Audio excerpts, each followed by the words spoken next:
à mon avis. Peut-être au moins une centaine de milliards de CFA. Je vous dis, je vous pose la question.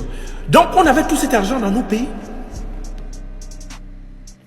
Ce qui me fait mal au cœur, c'est qu'en fait, l'or du Mali est exploité par plusieurs compagnies comme ça depuis très longtemps. Il a fallu qu'Assimi Goïta et ses compagnons arrivent à la tête du Mali pour que les Maliens se rendent compte de l'ampleur de leur richesse. Les Maliens sont assis sur des tonnes d'or. Ils sont assis sur des tonnes sur des centaines de millions de dollars. Ils sont assis sur des centaines de... Ça me rappelle l'effet que ça m'a fait quand les Chinois ont fait une avance de près de 500 millions de dollars au Niger pour le début de la commercialisation de son pétrole. Je n'en revenais pas. J'ai dit aux autorités nigériennes que j'ai rencontrées, Excellence, est-ce que vous vous rendez compte de ce qui s'est passé ces 60 dernières années dans les pays africains?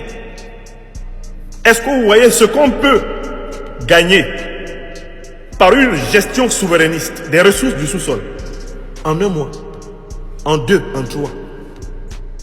Vous êtes payé 400 millions de dollars. Et ça vous est payé par CNPC, le groupe chinois, sans même qu'il éternue. 400 millions de dollars. Et là, le Mali vient de récupérer 245 millions. Il a pris 3 tonnes. Les 3 tonnes, valeur 245 millions de dollars. Mais donc, en fait, ça veut dire que depuis 60 ans, que l'or du Mali est exploité de façon très intensive et très industrielle. Est-ce que vous imaginez la quantité d'argent qui a été volé au Mali?